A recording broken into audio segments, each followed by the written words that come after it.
The first motion was brought by Councillor Davies, and this was about restricting the use of sky lanterns as well as mass balloon releases on council property and land due to the animal welfare and environmental impacts. This was fully approved by the council and it will now become policy at some point. The second motion was about changing how we do prayers at the start of council meeting to open it up to other faiths. This was debated significantly, but in the end it was decided that we would remove prayers entirely from the agenda. The last motion was raised by myself and it was about taking some small steps to remove barriers for councillors. I asked the council to look at two things. Firstly, to better explore use of technology to allow us to remote work where appropriate, and secondly, to consider adopting a parental leave policy so those councillors with children are not disadvantaged. There was a lot of debate, but in the end the council agreed with the principles, and the next steps are it will go through a working group who will look at it in more detail before deciding next steps. The council asked to adopt a planning document called the Shopfront Design Guide, which aims to bring uniformity to our shop fronts across our town centres and to align it better with our heritage. The council has secured £350,000 that it's going to use to provide grants to incentivise retailers to improve their shop fronts in line with the new guidance.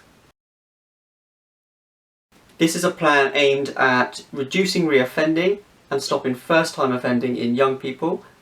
The partnership runs until March 2022. The full council did approve it, so the next steps are it will go to the Youth Justice Board to review.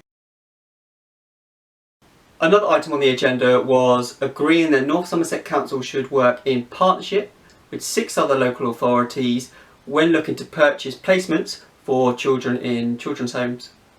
The benefit of this is it allows us to be more flexible in purchasing our placements, so where children are located. It allows us some economies of scale, as well as giving us better outcomes for children.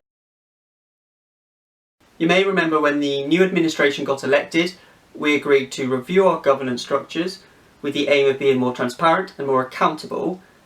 There was a governance working reform group that was set up, and at this meeting there was an update on their progress of their work.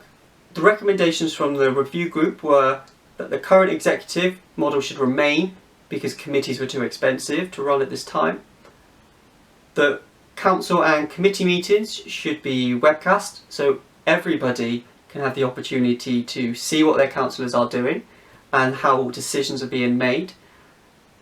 That scrutiny panels should be allowed to develop policy, not just make decisions, and that there should be a shared space for all councillors to work. The Labour group was supportive of some of these proposals, such as webcasting, which is a brilliant way to allow people to see how decisions are being made about the area that they live in. However, we're not comfortable with retaining the current executive model, as we believe committees are a more open and transparent way to be able to make decisions. Full council is made up of 50 councillors of all political spectrums, and Labour is a small part of that.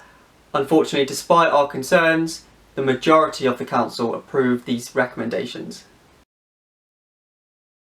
The final item of the agenda was the appointment of Labour councillor Ian Parker to the role of Older People's Champion.